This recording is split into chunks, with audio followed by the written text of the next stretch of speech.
بسم اللہ الرحمن الرحیم. حاضرین السلام علیکم. میں ہوں سید محسن رضا اور آپ دیکھ رہے ہیں میرا ڈیجیٹل چینل. میں امید کرتا ہوں آپ خیریت سے ہوں گے اور میری دعا ہے کہ اللہ تعالیٰ آپ کو اور آپ کے اہل خانہ کو اپنی حفظ و امان میں رکھے.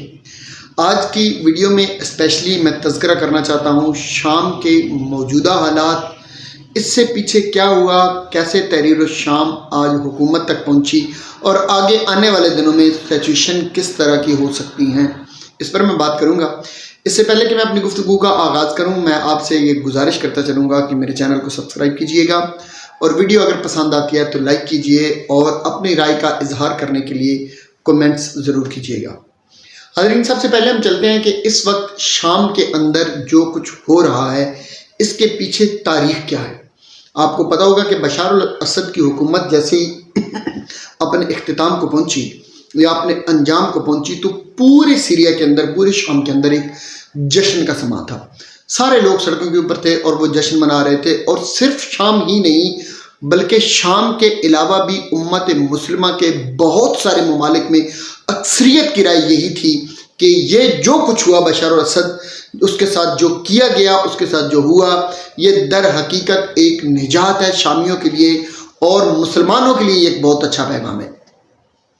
چونکہ اکثریت کی یہ رائے تھی تو اسی لیے پھر میں نے بھی اسی رائے کو سامنے رکھتے ہوئے اپنی گفتگو کا آغاز کروں گا اور اس پر میں اپنا پوائنٹ آف ویو دینا چاہوں گا. لیکن اس سے پہلے آپ کو یہ پتہ ہونا ضروری ہے کہ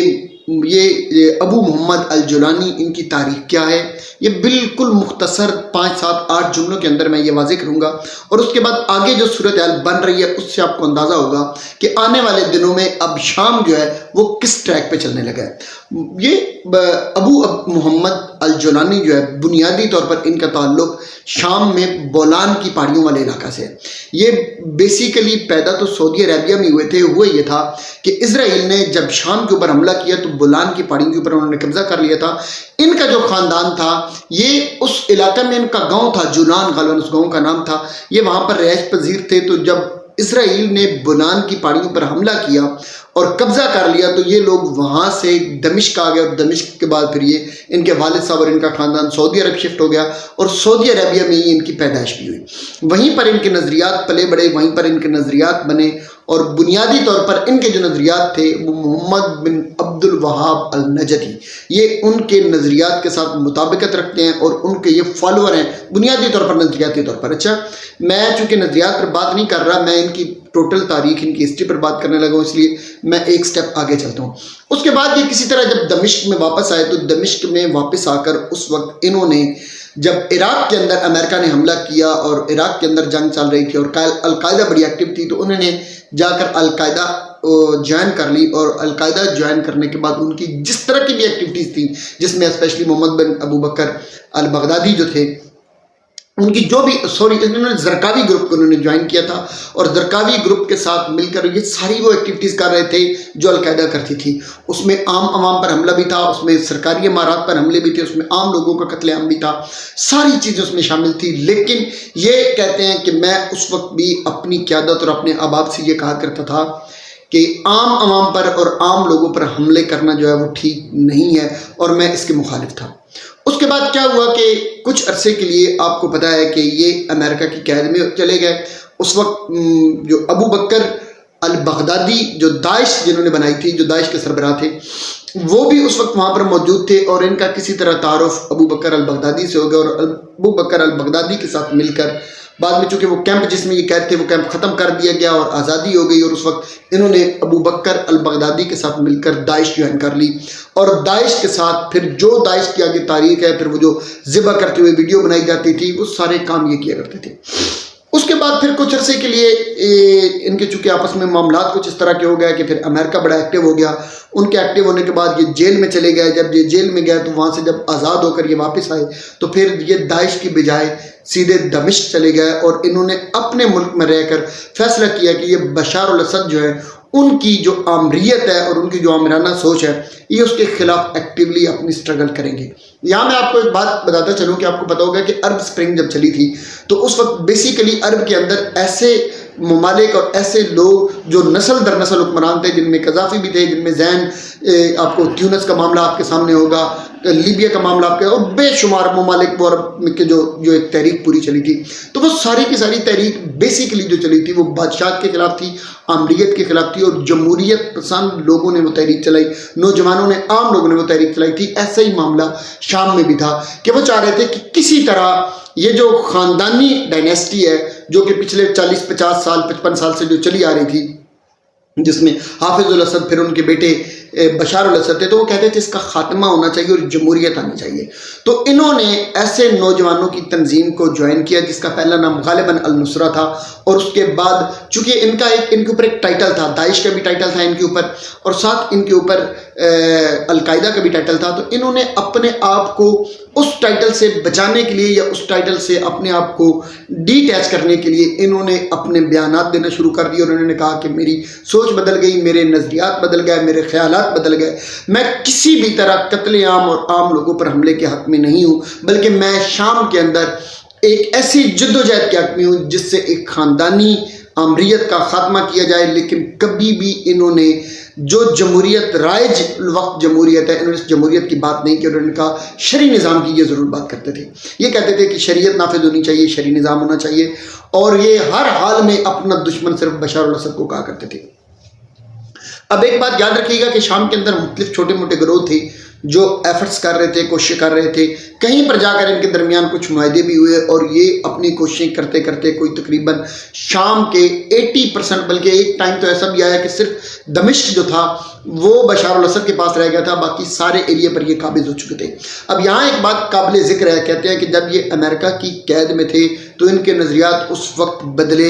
گویا یہ لوگ یہ بھی الزام لگاتے ہیں کہ اس وقت ان کی جو انٹیلیجنس ایجنسیز تھی امریکہ کی، انہوں نے اپروچ کیا اور انہوں نے ان کے نظریات کو بدلنے میں ان کی معاونت کی، جس میں ترکی کی بھی کچھ ایجنسیاں شامل تھیں اور بہت سارے لوگ تھے۔ اب وہ نظریات بدلے یا پھر یہ کسی خاص ایجنسی کے پینل پہ چلے گئے، بطور ایجنٹ کسی کے لیے یہ کام کرنے لگ گئے، یہ اب اللہ بہتر جانتا ہے۔ لیکن صورتحال یہ ہے کہ بہرحال ان کے نظریات جو تھے وہ اسی وقت بدلے جب یہ امریکہ کی قید میں تھے۔ اب ایک بات ذہن میں رکھیے گا یہاں پہ کہ شام کے اندر، شام کی حکومت، شام کے اندر جو لوگ تھے، بشار الاسد کی حکومت کو جو تقویت ملتی تھی وہ لبنان سے حزب اللہ کی طرف سے ملتی تھی، ایران سے ملتی تھی، یا پھر روس کی طرف سے ملتی تھی۔ تو روس کے شام کے اندر مفادات ہیں، ان کی وہاں پر بیسز موجود ہیں جہاں سے وہ اپنی تجارت بھی کرتا ہے، جہاں سے اپنے وہ مفادات کا خیال بھی رکھتا ہے، انٹرنیشنل کانسپیرنسی جتنی بھی ہے وہ اپنی شام کے اندر موجود بیسز سے بیٹھ کر چلاتا تھا۔ اس لیے شام میں بشار الاسد کی حکومت روس کے لیے ناگزیر تھی۔ یہی وہ وقت تھا کہ روس نے اس وقت جب دمشق کے علاوہ سارا علاقہ تحریر شام کے قبضے میں آ چکا تھا اور ان مسلح گروہوں کے قبضے میں آ چکا تھا، تو روس نے حملہ کر کر ان کی کمر توڑ دی اور ان کے تمام کیمپس اڑا دیے۔ اس وقت ہوا یہ کہ ایک مرتبہ پھر بشار الاسد جو تھے وہ پورے کے پورے شام پر تقریباً 70% ایریا دوبارہ سے شام کا جو تھا وہ بشار الاسد کے قبضے میں اور ان کی حکومت میں چلا گیا، جہاں تک ان کا کنٹرول چلتا تھا۔ بہرحال یہ وقتی طور پر ابو محمد الجولانی کے لیے شکست تھی، یا ان کے مسلح گروہوں کے لیے شکست تھی، جو اس وقت ترکی کے بارڈر کے ساتھ جو ان کے کیمپس تھے وہاں پر جا کر پناہ گزین ہو گئے۔ اور اس دوران ہوا یہ کہ پھر ترکی کی جو انٹیلیجنس ہے وہ بھی ان کے ساتھ رابطے میں رہی، اسرائیل کی انٹیلیجنس بھی ان کے ساتھ رابطے میں تھی، اور امریکہ کی انٹیلیجنس بھی ان کے ساتھ رابطے میں تھی۔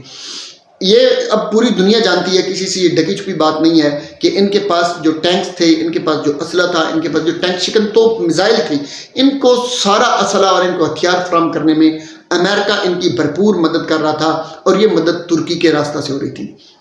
جو کہ شام کا بارڈر ترکی کے ساتھ ملتا ہے، بغداد کے ساتھ ملتا ہے، فلسطین کے ساتھ ملتا ہے، اسرائیل کے ساتھ یعنی مقبوضہ فلسطین کے ساتھ ملتا ہے، اور بھی بڑے ممالک ہیں، سعودی عربیہ اور بہت سارے ممالک یہاں پہ جہاں پہ یہ سارے معاملات چلتے تھے۔ تو ترکی کے راستے سے امریکہ ان کی بھرپور طریقے سے مدد کر رہا تھا۔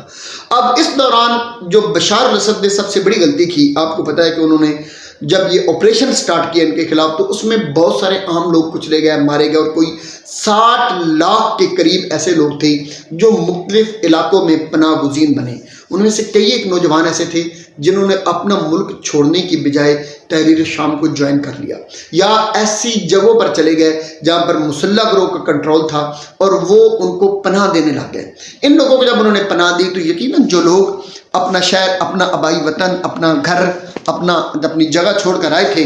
ان کے دل میں یہ تکلیف تو تھی، وہ واپس کسی نہ کسی طرح اپنے گھروں میں، اپنی جگہ پر اب جانا چاہتے تھے۔ تو انہوں نے کیا یہ کہ اس مسلح گروہوں کو جوائن کرنا شروع کر دیا، جس سے ان کی طاقت، ان کی تقویت، ان کی اکثریت بڑھتی چلی گئی، اور یہ آہستہ آہستہ پھر انہوں نے پیش قدمی شروع کر دی۔ اب صورتحال ایک ایسی آگے بنی جس وقت رشیا جو تھا وہ پوری طرح یوکرائن جنگ میں انوالو ہو گیا۔ ایران کا آپ کو پتہ ہے کہ ایران میں پے در پے حادثات ہوئے اور ایران اس وقت اپنی کانسپیرنسی کا شکار تھا۔ لبنان کے اندر بھی اسرائیل حملے کر رہا تھا، اور فلسطین میں جب حملہ ہوا، جب اسرائیل میں جب آپ کو پتہ ہوگا کہ اسرائیل اور فلسطین کی یا غزہ کے درمیان جب جنگ چھڑی تو ایران پوری طرح اس میں سپورٹ کر رہا تھا، فیور کر رہا تھا۔ تو اس وقت ایران بھی جو تھا ادھر مصروف تھا، فلسطین بھی مصروف تھا، لبنان بھی مصروف تھا، رشیا بھی مصروف تھا۔ تو اس وقت شام کی مدد کرنا آسان نہیں تھا۔ اب یہ پوری پلاننگ کے تحت ایک ماحول بنایا گیا اور سجایا گیا، یا یہ اب قدرتی اس طرح کی چیزیں ہو گئی کہ شام تنہا رہ گیا، تنہا ان دا سینس کہ ان کے پاس جو ان کے مددگار تھے وہ بہت بزی ہو گئے۔ تو اس دوران پھر امریکہ کی بھرپور مدد سے ابو محمد الجولانی نے شام کی طرف پیش قدمی شروع کی، اور دیکھتے ہی دیکھتے پورے کے پورے شام پر قبضہ کر لیا۔ اب یہ تو ہے اس سٹوری کا پہلا حصہ کہ صورتحال کیا ہوتی ہے اور کس طرف حالات چلے جائیں گے، اور شام اس وقت جس جگہ پر کھڑا ہے اس کے بعد وہ پراسپیرٹی کی طرف جا رہا ہے یا خانہ جنگی کی طرف جا رہا ہے، اور اس خانہ جنگی میں امریکہ کیا کرے گا، ترکی کیا کرے گا، ایران کیا کرے گا، روس کیا کرے گا، کس کے مفادات کتنے اہم ہیں، اور کس طرح آگے یہ جنگ چلنے جا رہی ہے۔ کیا ایک بہت بڑی عالمی جنگ جو ہے وہ دہانے پر کھڑی ہے؟ اس پر بات کرنے کے لیے آپ میری اب اگلی ویڈیو کا انتظار کیجئے گا۔ چینل کو سبسکرائب کیجئے گا، بیل آئیکن کو پریس کر لیجئے تاکہ جیسی میری اگلی ویڈیو آئے اس کا نوٹیفیکیشن آپ تک پہنچ جائے۔ دعاؤں میں یاد رکھیے گا۔ اللہ تعالیٰ ہم سب کا حامی و ناصر ہو۔ السلام علیکم۔